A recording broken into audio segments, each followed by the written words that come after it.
So a while ago, I looked at the RE100 Efreet Custom. It's a good kit. I'm going to admit, I like the high grade Efreets a little better.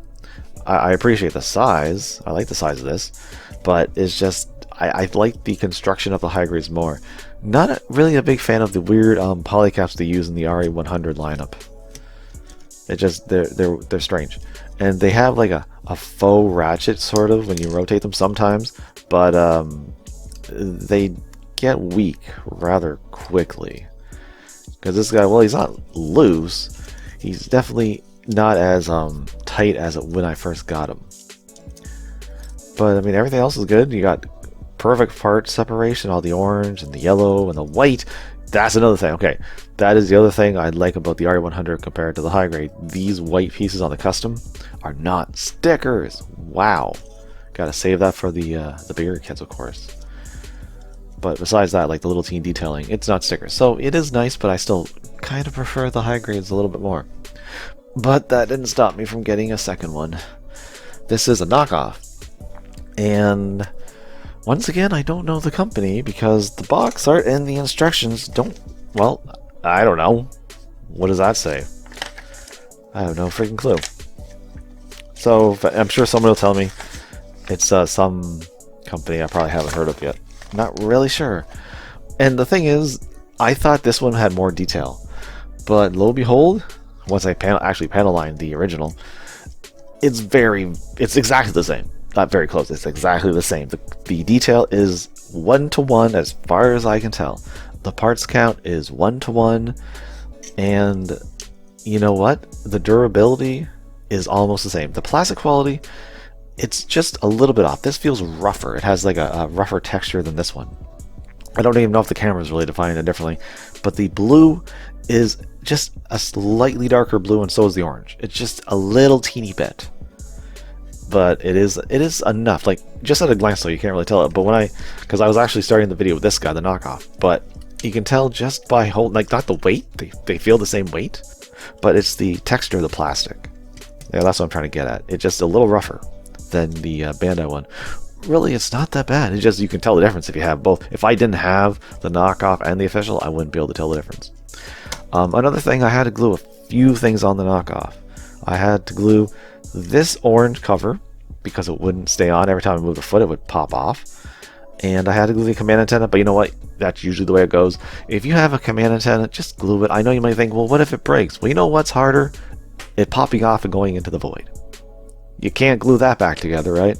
Same thing with the shoulder spikes. Glue them on. Although, I gotta say, the knockoff actually keeps these shoulder spikes on a lot better, because initially I lost this one for a bit before I made the video. But I found it. But these ones actually stay on pretty well. And the tightness of the joints is actually better. Like, look, it does that thing I mentioned before. I think was it the previous kit? The one of the Ashmars? But look, it does that ratcheting thing, which I think they're supposed to do. But it has the it has a weird tension to it. Detense to it? Is that what I'm going for? So it actually feels a little tighter than the official. Now, although the ankles going side to side, they're definitely tighter, or sorry, looser on the knockoff. Yeah, I can see some glue came off on that. That's annoying. I'll shave it off later.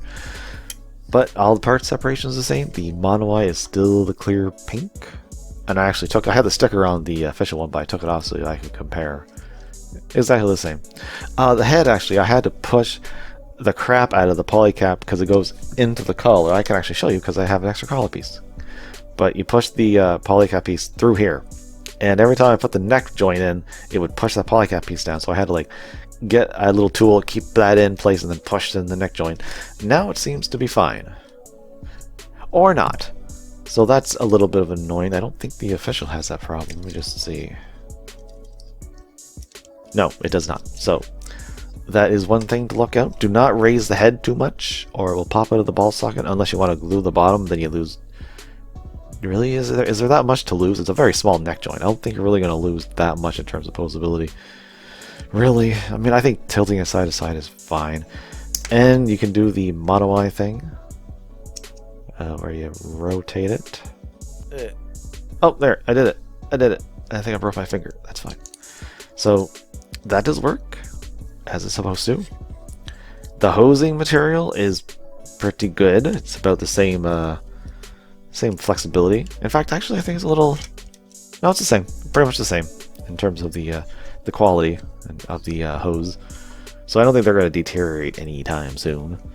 And you know, even though the ankles are a little kind of loose side to side, stands fine, no problem. Nothing wrong there. And it has all the accessories. You got the missile pods with the black over top with the little missiles there. Nice tight connections on the leg armor.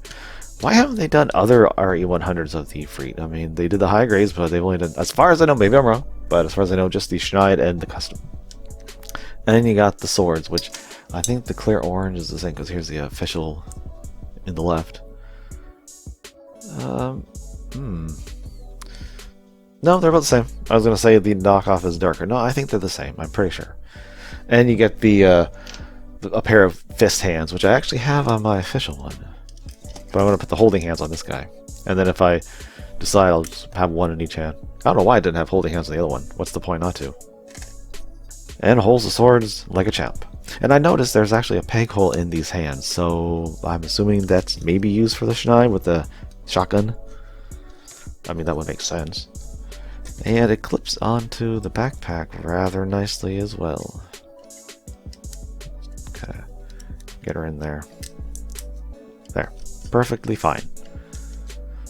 So I really thought there would be a difference. There isn't a difference, aside from like the slightly less quality of plastic in the knockoff. Other than that, would you really be able to tell on a shelf? I don't think so. I can barely tell. I almost started the video twice with the knockoff initially instead of using the official. But what I'm going to do probably, I want to do this next. I want to paint this guy. I want to paint this knockoff, because why not? I have two of the same color. So I'm thinking Char.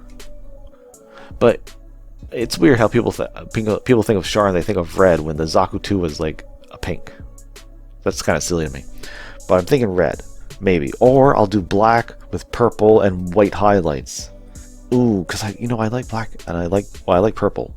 And I like black and purple. And I like black and purple and white. So I might do that. I'll have to think about it. But now I got this guy for $20 Canadian. The official one, I want to say, I'm going to double check now because, you know, prices are different, because I got this guy back when it first came out. Well, the cheapest I found the official one on Canadian sites is $58, but it was out of stock. So around 58 bucks for the official. I paid 20. Now this guy on Temu, link below, it's around between 20 and 35. I think is the in Canadian is where I've seen it anyways. I wouldn't pay more than that. But like if you don't have the official one and you can't find it, because some places are out of stock, it's not a bad substitute. I mean, it's almost the same. But if you want to do something like me and customize it, well, why not? It's a perfectly good excuse.